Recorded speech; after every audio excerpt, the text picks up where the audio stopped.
Hello.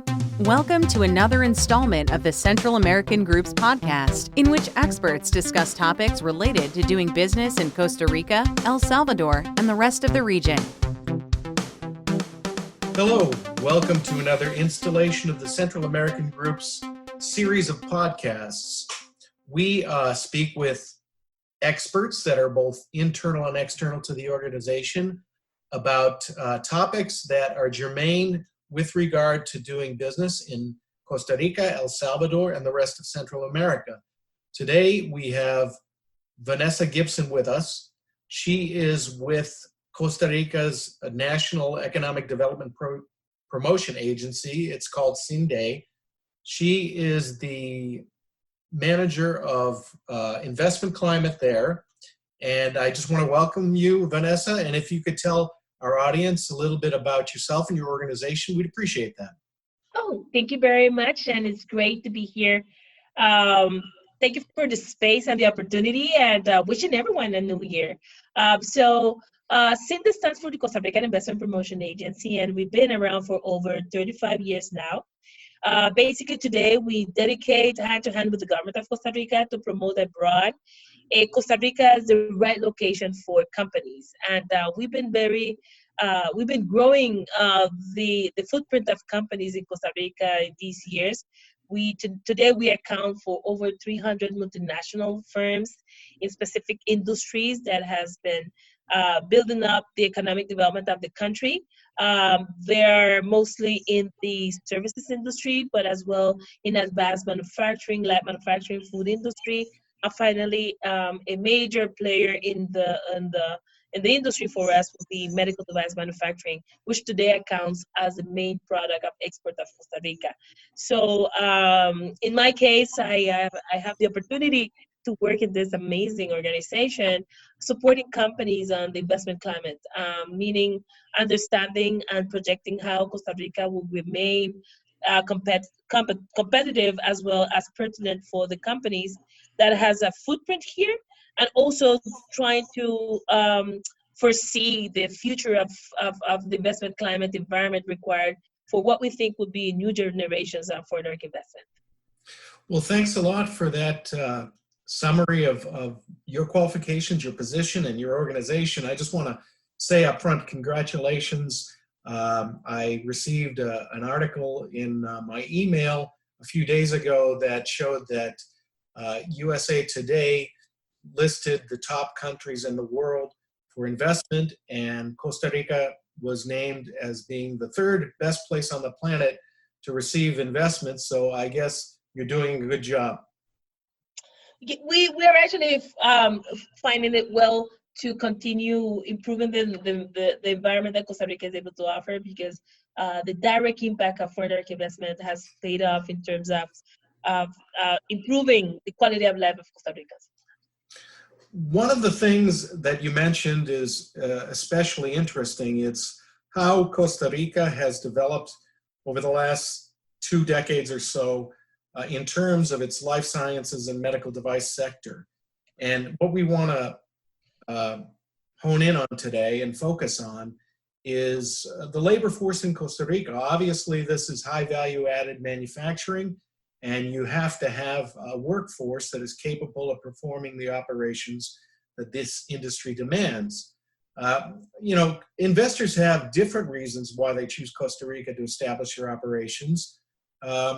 Why does CINDE usually mention the human resource talent as a key piece of the investment equation? Well, actually, thank you for the question, because it addressed directly to the core of our value proposition as a country. We mentioned several reasons why Costa Rica, but the main and the strongest, and I think the one that helps us, makes us different in the worldwide investment competition, is actually the talent and the quality of the people that we are able to offer. Costa Rica has over 200 years of being a country that has decided mostly to dedicate much of its resources as a country to 2 main areas, which is health and education. And by constitution, actually, we dedicate almost 11% of our GDP to health, and 8% by law to education. So over time, what we are seeing is just the benefits, and we're reaping the output of improving our educational system, building up a platform nationwide where people have access to free education almost up to university, because there's a well-established social base for individuals to be sponsored through our education system, even up to university level. And with that, targeting now on our side and benefiting from attracting companies, high investment and high sophistication processes to Costa Rica to basically improve the welfare of the country. So companies that choose Costa Rica are normally choosing Costa Rica because of the talent, the education level, and actually even beyond that, the potential of them learning and becoming even more sophisticated along with the need of the companies to go through this global digital transformation. So when we realize that opportunity, we are seeing more and more companies choosing the country based on the quality of the talent. Given the quality of the talent, how has the Costa Rican labor force evolved over the last several years with respect to the knowledge economy that we're seeing emerge?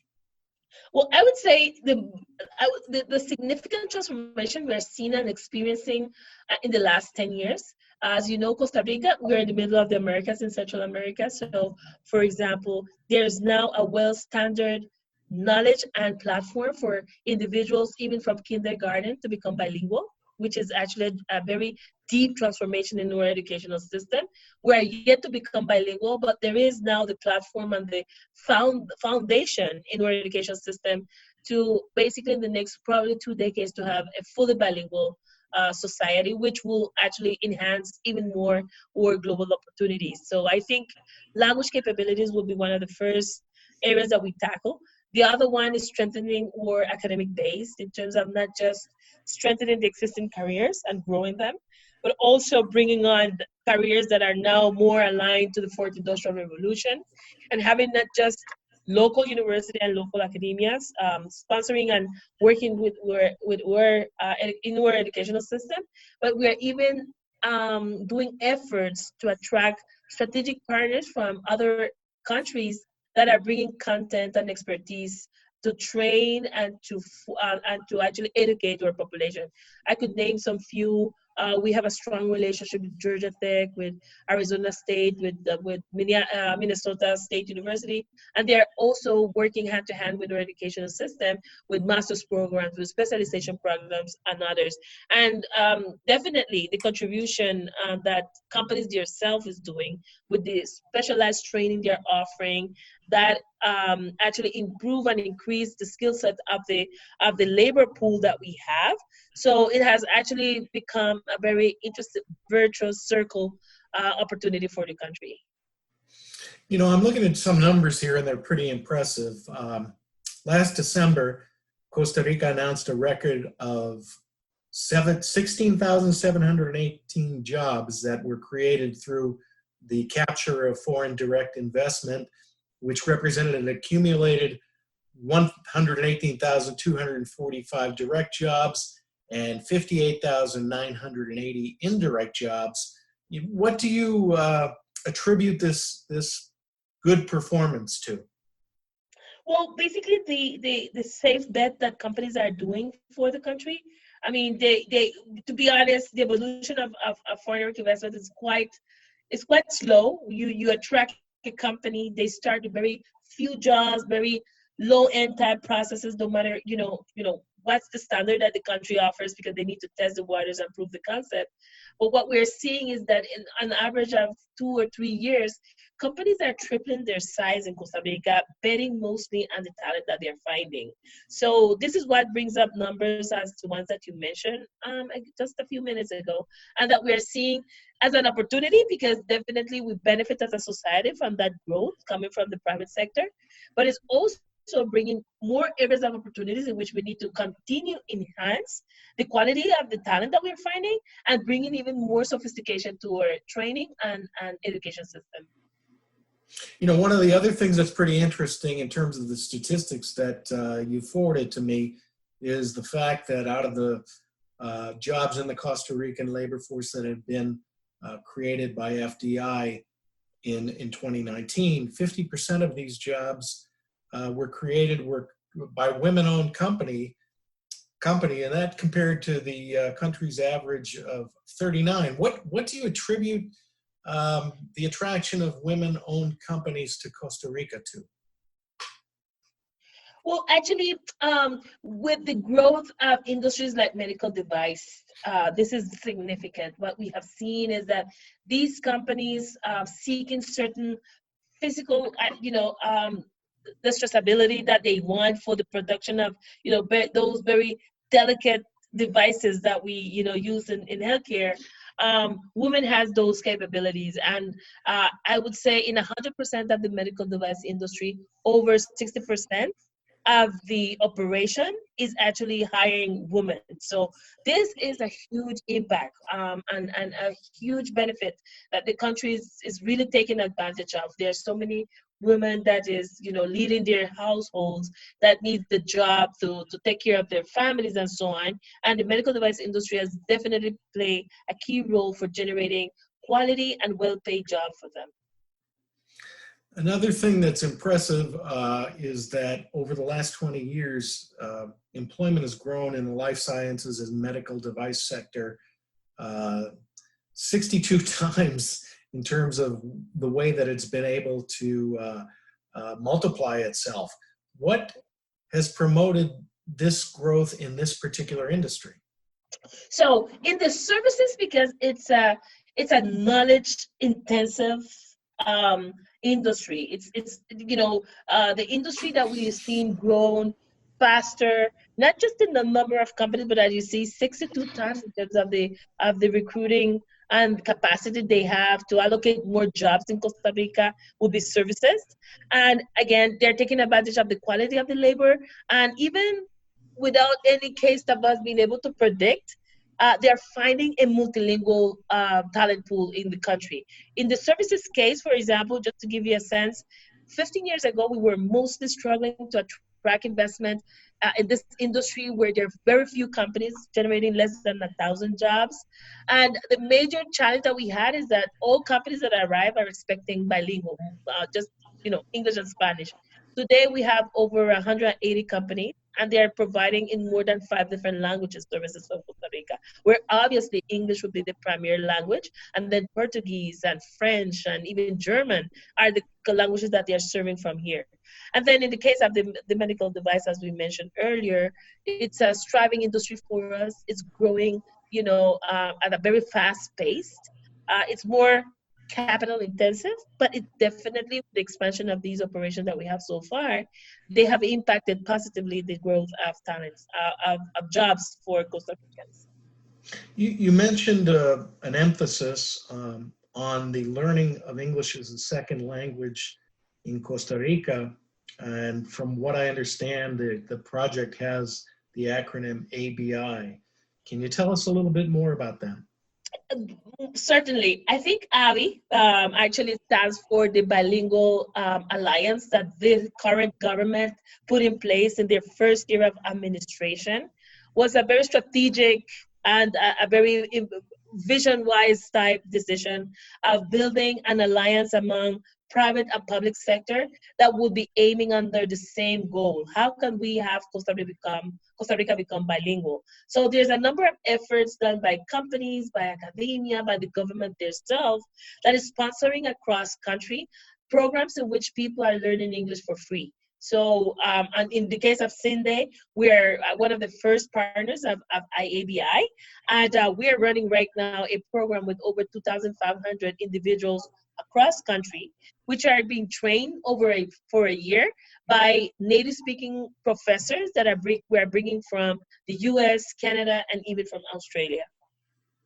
Okay, that sounds like you're putting a good emphasis on that, and that certainly will add to your ability to continue to attract good industry to Costa Rica.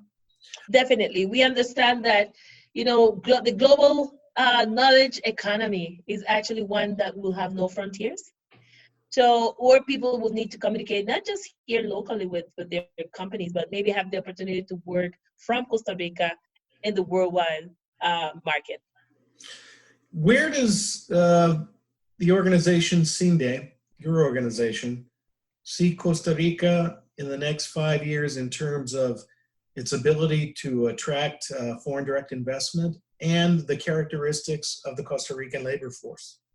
Well, I think we could probably envision that Costa Rica will be in the midst of this very deep transformation that global markets are suffering. The way, we are seeing a global economy client-centric, creates for us a great opportunity because of the legacy of the areas in which we are growing so far. And with that, probably in the next 5 years, we will be on the new wave of the new investment, foreign direct investment flows that will be happening, not necessarily in the way that it happens today, but maybe the new forms of business opportunities. Meaning that, as I said, with a well-educated, bilingual or multilingual labor force, technology would enable Costa Ricans to have a job with a company anywhere in the world, not necessarily moving from Costa Rica, and with that bringing all the benefits of being a global market. We are seeing the opportunity as well to foster the growth of innovation and knowledge-based companies that will arise as spin-off of many of these companies with the talent that's been trained and actually been transformed by these companies. And maybe, why not, in 5 years, we'll have our first Costa Rican unicorn. That sounds very good. One of the things we like to do is to promote the organizations of people that are like yourself, that are kind enough to speak with us. It's our understanding that your company will be at your organization will be at the MD&M West Medical Device Trade Show in Anaheim this coming February. If you can tell us how folks at that trade show, hopefully they'll listen to this and want to speak to you, how would they go about finding you? Well, we will be listed as part of the stands and so on. We always try to have a good located stand, so hopefully it's easy to find us. And there will be a staff of CINDE there for all the days of the event. Open as well through the platform of the event to have one-on-one meetings with companies that want to hear a little bit more on a detail of our history and the value proposition of the country. So we are very excited, and hopefully we will have a lot of people asking to sit down with and to hear about Costa Rica's history. And the last thing that we always like to do is to try to make the people that are kind enough again to speak with us available to our listening audience for questions. So if after listening to this, an individual has a question that they'd like to ask you, how would they get in touch with you? And if you could give both perhaps your email address and your website address, that could be of assistance and help those of us that have further questions. No problem. And it will be a pleasure for us to reach out and build up our network. So our webpage will be www.cinde, that stands for CINDE.org. And you will find a lot of information similar to what we shared this morning on the podcast available there, and additional data. So we really encourage people to visit us on our webpage. And my email address, it will be vgibson at cinde.org, V as in Victor, by the way, and more than happy to start building up the network. Vanessa, thanks again for joining us on this podcast. We wish you all the best of luck in the coming months of 2020. All the best for everyone, for yourself, and all your audience. Have a great day. Same. Thank you for listening. Sign up to receive the Central American Group's quarterly newsletter by visiting www.thecentralamericangroup.com.